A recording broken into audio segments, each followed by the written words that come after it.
They did this to create pressure and pain on the United States because that is a pressure point. It goes like this. Middle Eastern militaries are incompetent because they're terrified of being overthrown. So what ends up happening is the dictator, right, is like, oh my God, I don't want to be taken over. So I need to make sure that I have the closest people behind me or next to me. So what ends up happening is the dictator puts his buddy in charge of the military, but this Mohammed doesn't know so bad we had to lift the sanctions. Also, not only did we have to lift sanctions, we had to release 400 million barrels of oil. 400 million barrels of oil, lifting sanctions on your enemies, and gas is still sitting at 110 a barrel, bro. So let's go ahead and kind of go through this, all right? So once again, all right, we've doubled our viewership. Okay, let me, all right, I know we got a lot of people in here. Okay, so one more time. As you guys know, Donald Trump posted this tweet this morning. Tuesday will be Power Plant Day and Bridge Day, all wrapped up in one. In Iran, there will be nothing like it.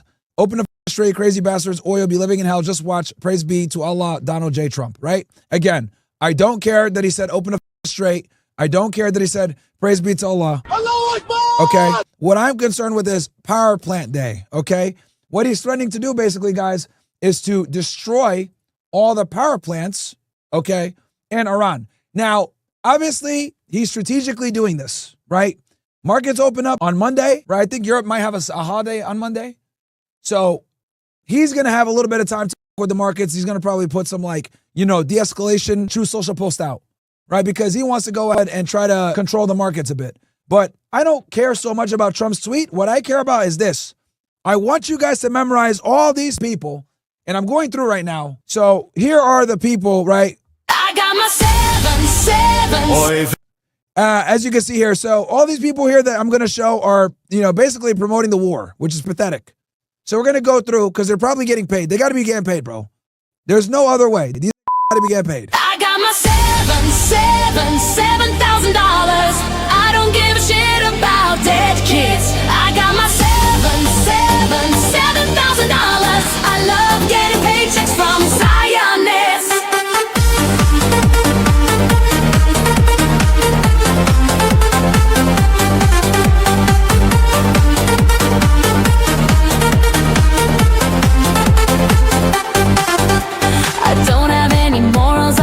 To get money, I don't care about genocide. I actually think it's funny. Bro, so let's go through this, all right? All jokes aside, let's actually go through what this is going to lead to, because this is actually, not a joke, okay?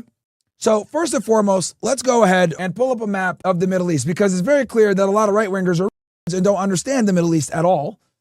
So let's go ahead and pull this up on a map, okay? Because half these probably don't even know where Iran is on a map. So here's the Middle East, okay? As you guys see, here's Iran. Here are all the Gulf states: Kuwait, Bahrain, Qatar, UAE, Oman, Yemen, Saudi Arabia, of course. And then Israel is over here, okay? Gaza Strip is here for reference. Sinai Peninsula right here with Egypt. And then Lebanon is over here. And then obviously Syria, Golan Heights, West Bank, all that, right? So as you guys know, there's power plants all across Iran. Right, I think there's a bunch of them all over the country. Now, if the United States attacks a power plant and knocks out power, right, that is going to be a major escalation. It's also a war crime, okay? And what the Iranians are going to do, and they've already said that they're going to do this, and they've already began to do this, by the way, is they are going to start striking what's called desalination plants, okay? Let's talk about this real quick. Desalination, guys, converts seawater or brackish water into potable water by removing salts and minerals, primarily using reverse osmosis or thermal distillation. It provides a reliable water source for drinking and irrigation in arid regions, though it is energy intensive and produces concentrated brine, which harms coastal ecosystems. So what you guys need to know is that when it comes to desalination in the Middle East, okay, this is how they get all their water. 90% of their water comes from desalination plants, okay, because obviously it's all salt water that they're around. So the Iranians have already said that if the United States attacks their power plants or their desalination plants, they are going to attack Gulf state desalination and power plants. Okay? Why is this bad? Because this, my friends, is going to trigger a war on sensitive infrastructure that is responsible for power and water. Okay? You know what happens when you knock out power and water in the Middle East where there's no water that's drinkable? People die. Okay? There's millions of people that live in this region. Okay? How many? Is it like 50 million? Let me double check it for you guys. I believe it's around 50 million, but let me double check. Yeah, approximately 56 to 60 million. Damn, I'm good. Between 56 to 60 million people live in the Gulf. Okay? So we are going to have ourselves a humanitarian crisis. Also, I want to make this very clear. All these countries are our allies. Okay? Qatar, Bahrain, Kuwait, UAE, Oman. These are wealthy, safe Gulf state countries that are allies. For those of you that don't know, we have military bases in this region, all across these countries. When we started this war, the Iranians, first thing they did was start bombing our bases. Okay? They started bombing our bases all across the region. And they also started bombing Israel. Why did they do this? They did this to create pressure and pain on the United States because that is a pressure point. The Iranians understand that you cannot fight the United States head on, okay? The Iranians practice something called asymmetric warfare. Asymmetric warfare, guys, is a style of warfare where you are fighting someone, right? You're basically fighting someone who's superior to you militarily. So you can't fight them head on. You must fight them in ways where you attack pressure points, okay? So what they do is they understand that they don't have the weapons, the Air Force, the Navy, and certain capabilities to fight both the United States and Israel. So what they do is they've built a system, okay, to be able to have what's called second strike capability, and they also have something called the mosaic defense. We're going to explain these two things later on. But there's a couple of things that they do in their military strategy. Number one, the axis of resistance. What is the axis of resistance? It is basically an alliance, okay, a coalition with the Iraqis, Syria, Lebanon, Hamas, and the Houthis, okay? And the IRGC, obviously, leading it. This was pretty much created and run by a guy named Qasem Soleimani, okay, who trumped in 2020. So that's number one, the axis of resistance. That is the first part of their military strategy. Number two, their ballistic missile and drone program. As you guys know, this is their main weapon system, okay? Now, these missiles and drones are located all across the country. Iran is about 4 times as big as Iraq. It's pretty much the size of Western Europe in its entirety. It's a big country of 90 million people. And they have these missile cities all across the country, okay? Now, with their ballistic missiles, they have all types of missiles, hypersonics, cruise, etc. And they have lots of drones, lots and lots of drones. Also, it's important that you guys understand, they manufacture everything in-house, okay? They manufacture everything in-house. Why is that important? That means that they have their own military industry and they're able to build up their own weapons and their drones and their missiles by themselves. They don't really rely on other countries for that. So they always have the ability to attack, okay? Next, they have the Strait of Hormuz right here, which we're feeling that right now, which has Trump in a very bad position, politically, diplomatically, and economically. Politically, economically, and diplomatically. About 20% of the world's oil goes through this strait. And about 20% of the world's natural gas also goes through this strait, okay? A lot of the money that the Gulf states make, their oil goes through here. Saudi Arabia, Qatar, Bahrain, Kuwait, etc. That's what makes these countries extremely wealthy. The Iranians have effectively shut this strait down, okay? Now, the only vessels that are going through are vessels that are paying them $2 million in yuan, aka Chinese currency. So again, let's go through this. Asymmetric warfare is what? Warfare that is conducted where you are basically fighting against someone and using pressure points when they are much stronger and bigger than you. The United States is a military superpower alongside Israel, both nuclear armed. So Iran has to be a little bit more, how do I say this? Cunning and clever with their resources. So they built a military infrastructure based on a couple of different things. Number one, they got the Strait of Hormuz. Number two, they have a ballistic missile program that's very sophisticated, a drone program, okay? And they also have the axis of resistance. Last but not least, they also have what's called a threshold nuclear program, okay? After we pulled out of the nuclear deal in 2018, Donald Trump and Mike Pompeo, the Iranians started to enrich uranium at a higher level. To make things simple for you guys, the process of getting a nuclear bomb goes like this. You mine uranium, you spin that in centrifuges, okay? You get it pure, and then you basically put that to a warhead, essentially, and you bomb, okay? I really simplified it, but in general, that's how it works. Versus if you're trying to make a plutonium nuclear bomb, use a nuclear reactor. If you're using uranium, use centrifuges, okay? Now, the Iranians had 3 nuclear sites, Fordow, Isfahan, and Natanz. The main one was Fordow. That was the one that was in a big mountain. They were enriching uranium, but no one ever talks about why they were enriching uranium to a high level. When we pulled out of the JCPOA, aka the Iran nuclear deal, there was no longer an incentive for them to stop enriching uranium. Trump put snapback sanctions hit them. We reimposed sanctions on them. Mike Pompeo put them on the terrorist watch list, the IRGC. So there was no incentive to stay in the nuclear deal because we weren't going to relieve the sanctions. So they started to enrich uranium again. Also, Trump Qasem Soleimani, right? So they had to basically manufacture this military strategy in the event that they get attacked, which is happening right now, interestingly enough. So recap. Iran, big country, 90 million people, huge, 4 times as big as Iraq, huge ballistic missile program, thousands of ballistic missiles, huge drone program. Everything is made in-house so they can rearm and get back into it right away. Acts of resistance, okay? You got Houthis down here, you got Hamas right here, you got Hezbollah up here, you got Bashar al-Assad and his regime here, and then you got the Iraq. Now, I want to be clear. The acts of resistance has been weakened. It's pretty much like almost cooked at this point, okay? But it was a component of their warfare strategy. Then you had their nuclear program, which was a threshold state. Basically that they can make a bomb for a deterrence reason against the Israelis and the United States. And then obviously you got the Strait of Hormuz, right? So now that we understand like how they operate and everything like this, obviously February 28th, Trump bombed them.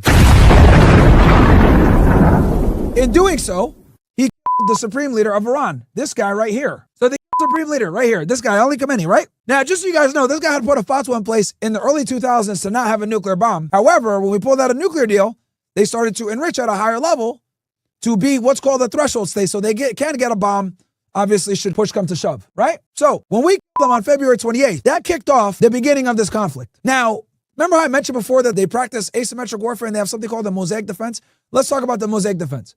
The mosaic defense, guys, okay, is a style of warfare, which is a decentralized military strategy. Basically, if you decapitate the head, it doesn't matter. They're completely decentralized. Different provinces of the IRGC, the Iranian Guard Corps, pretty much have their marching orders of what they're supposed to do. They have their target list, they bomb them. They start shooting missiles and drones, okay? So when Trump, Ali Khamenei, what he really did was start the war and start the IRGC in an attack phase that can't be stopped. And this, just so you guys know, this, just to give you guys a little bit of history, this strategy was created by one of the this guy right here. He was a brigadier general for the IRGC. Let me pull this guy up real quick for you guys real quick. He was the one that kind of created this defense. And the reason why he created this defense, right, is because in order for you guys to understand why Iran is behaving the way that they are and why they're getting a nuclear weapon and having asymmetric warfare, all this, you need to understand the history of the Middle East, okay? So this guy, Mohammed al-Jafari, was one of the figureheads of this mosaic defense. How did he come up to this? Well, they watched Saddam Hussein get toppled by the United States. And one of the things they learned from watching Saddam Hussein get destroyed by the United States was they had a top-down military where if you decapitate the head, they effectively didn't know what they were doing, okay? And the reason for this, and I've explained this before, but I'll go ahead and go through this again because I know we got a lot of new here. It goes like this. Middle Eastern militaries are incompetent because they're terrified of being overthrown. So what ends up happening is the dictator, right, is like, oh my God, I don't want to be taken over. So I need to make sure that I have the closest people behind me or next to me. So what ends up happening is the dictator puts his buddy in charge of the military, but this Muhammad doesn't know.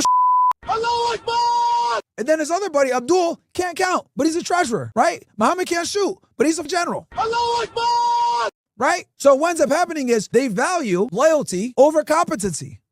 Loyalty over competency. Now that's great for not being overthrown, but it sucks for running a military because you consolidate all the power at the top. So everybody else is incompetent and doesn't know what to do.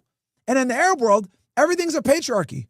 It's chain of command. This is how it goes, right? So when Saddam Hussein was kind of like, toppled and they kicked him off the mantle a little bit, the rest of the military didn't know what to do. The Iraqis, a lot of people don't know this. The Iraqis couldn't actually mount a real fight back against the Americans. It took them like 5 months to actually strike them back. The Iraq war was a joke. And it's because they had a centralized military from the top down. So they started people up, destroying infrastructure. They didn't know what to do. The Iranians are smart. They watched this. They watched Muammar Gaddafi get destroyed. They watched Saddam Hussein get destroyed. They watched Bashar al-Assad get thrown out. They watched all the Arab world, all the Muslim world. They watched all of it get destroyed or cooked. One of the two. It was either they cooked and joined the Abraham Accords or they fought back and got destroyed. So this guy, Muhammad Ali Jafari, watched Saddam Hussein lose and he said, you know what? We need to make a retaliation where number one, we need second straight capability. And then number two, we need to have a decentralized military. And that's exactly what they did. So they created a military where 31 different provinces all across Iran and all the IRGC corps of these different provinces had their own marching orders. If the supreme leader dies, you guys know what to do. You guys got your marching orders, you got your targets, you just start shooting missiles. Now, it's very important that you guys understand how Iranian government works. There's two parts of the Iranian government. You have the supreme leader, and then you have the actual government. Because believe it or not, guys, the Iranians, despite what Western media tells you, it is a democracy. I know. What the Bombaka! Yes, it's a democracy. I bet you didn't know that, did you? Yes, it's a democracy. The supreme leader, funny enough, actually votes for the president. Bombaka! Probably didn't know that either, did you? Anyway, the supreme leader, right, runs the IRGC and national defense. That's his main job. The president and the parliament and everybody else, what they do, they focus on like day-to-day economic stuff. Diplomacy, foreign policy, all this other. The supreme leader, his real thing is defense of the country, right? So it's very important that you guys understand that there is a difference between the two. Now, this guy obviously was a part of the IRGC, which answers to the supreme leader, right? He understood that if the supreme leader was ever or military generals, they still have the capability of attacking. And this is what's called second strike capability. Second strike capability is basically you intend or not intend. You know more than likely that you're going to be attacked first. You're not going to start an attack. Contrary to what people say about the Iranians, they never actually started a war and they've never really invaded a country ever, right? At least in recent history, okay? Funny enough, it's actually that do all that. So they designed their military in three main ways. Three main ways. Number one, you got the asymmetric setup. Number two, you got the mosaic defense. And then number three, you have second strike capability. Because they knew it would either be the United States or Israel that strikes them first. So they need to be able to be in a position where even if their leadership is gone, they can strike back and strike back very hard. Okay? And that is why they have a ballistic missile program. That is why they don't have an air force. That is why their Navy is a joke. Yes. Do they have a Navy, an Air Force, and an Army? They do. The Artesh, yes, but it's all a joke. And everybody knows it's a joke, okay? Everybody knows it's a joke. The Air Force has fighter jets from like the 1970s and 80s when the Shah was there. Allahu Akbar! Okay? The Navy has boats from the 1960s. It's a joke. So when they sit here and they say, oh, yo, we destroyed their Navy, we destroyed their Air Force. Bro, you think we're stupid, bro? You stupid. Nobody gives a about none of that shit. Did you stop the ballistic missiles? Oh, no? Nope. Then shut the up. Do you have the 200 to 400 kilos of uranium? Oh, nope. Oh, then shut. You stupid. See, the thing is this. Trump, Marco Rubio, J.D. Vance, Pete Hegseth, they think you're. We destroyed their Navy. We destroyed their Air Force. And so what? Did you go in there for the nuclear bomb? Oh, yeah. Okay. Where's the uranium? Oh, exactly. Nope. Idiots. You stupid. But again, they're banking on you not understanding or knowing any of that. Hell, even the right-wing political commentators don't know that I explained to you guys, right? So anyway, for you guys to understand how we got here, I need to tell you guys about the 12-Day War, okay? The 12-Day War happened back in June, all right? And this happened when they did a sneak attack on the Iranians, right? In the middle of negotiations, matter of fact. And then the United States came in and ended the war by bombing Bordeaux, Natanz, and Isfahan, right? Now, after this attack, right, which was a very clever attack, they basically had operatives in Iran, right, which is a huge country. They were able to embed them in there, and they were able to get these operatives to make drones in country, destroy their air defenses, generals, nuclear scientists, and then they did a whole bunch of airstrikes all across the country. Then the United States came in and finished off, right, and destroyed the 3 nuclear facilities. After that failure, Ali Khamenei, the supreme leader, basically said, yo, we need to set ourselves up in a way where if I die day one, we are still going to cook. Right, we're still going to be able to fight back. And it's also very important that you guys understand that the 12-Day War, the wanted this 12-Day War to end, by the way.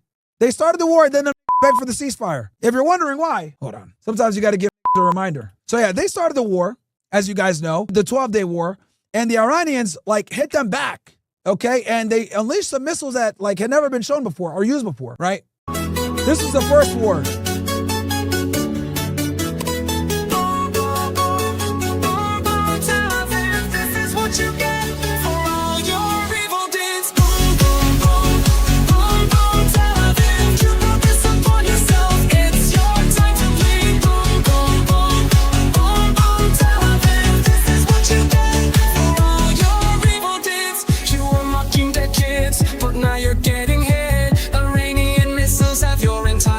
And this was the first war. All right, this was the first war in the 12-day war. They were them up. But the Iranians got their kicked too. Don't get it twisted. Let me be very clear about that. They got hit very hard. They lost like 40 generals. They lost a bunch of nuclear scientists. They got so the supreme leader basically said, okay, look, if this happens again, I'm going to create 7 different layers, right, of leadership. Also, I'm going to have it where you guys are going to get renewed orders if we get hit again. Because again, all this time during the 12-day war, what was going on? Trump was being aggressive. They were playing games with the diplomacy. He started mobilizing assets after they kidnapped Maduro. So he already knew, okay, these guys are going to attack us again. So he set it up where if he gets, they already had their marching orders. Guys, when they got hit, right, on February 28th, when they got within an hour, bro, missiles are hitting Israel and the faces. All along the region. All along the region. And just so you guys know also, the bases all across the region are cooked. Okay? They're pretty much all destroyed. El Udeid, the one in Kuwait, there's like 13 bases in the region. It's like 11 or 13, something like that. So here we go. You got in Qatar, you got the El Udeid. Kuwait, you got the Camp Arif Jan, Camp Waring, and Ali Al Salam Air Base. Bahrain, you got NSA Bahrain. Oh, okay. Either way, they targeted and destroyed a lot of these facilities. Okay?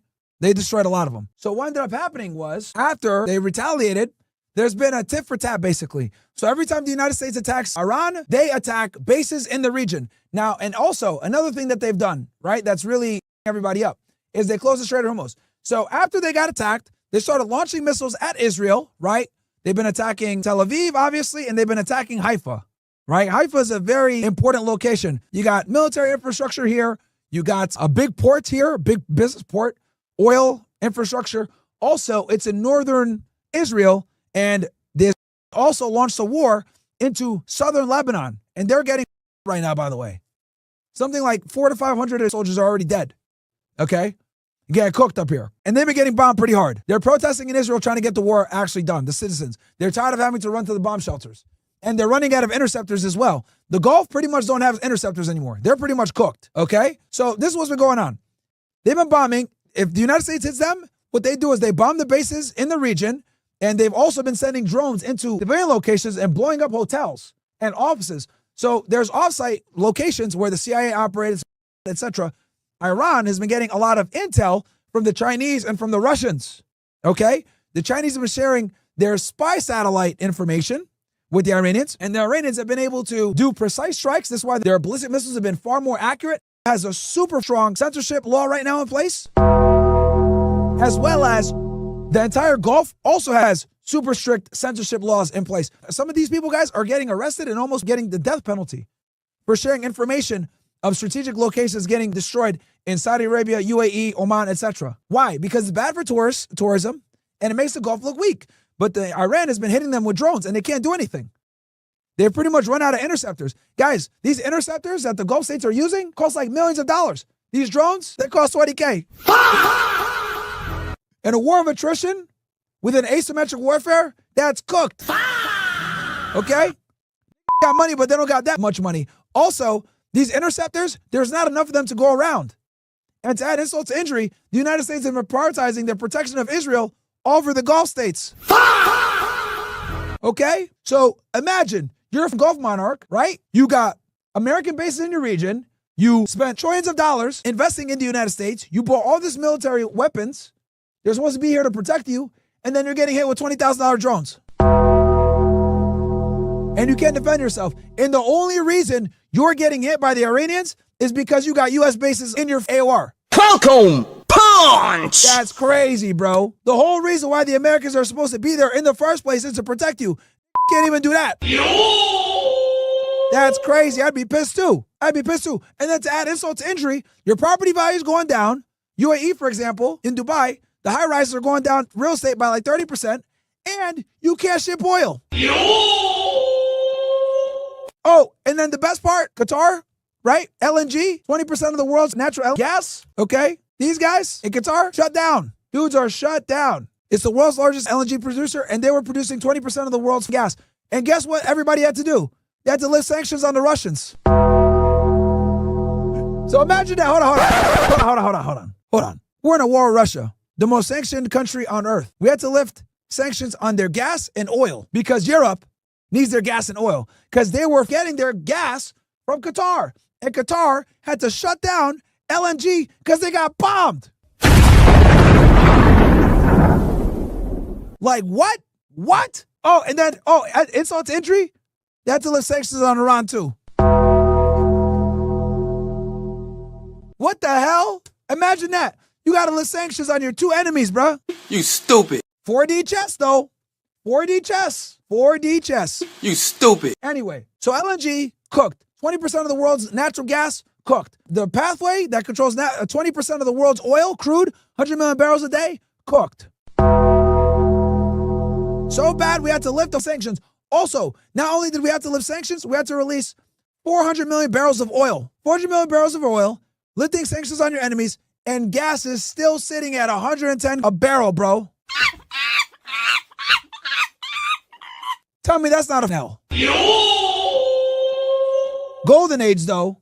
Golden age. We're doing all that, and a barrel of crude is still at $110, bro. It hit 140 the other day. If Trump didn't say these dumb things on True Social, it'd be even higher.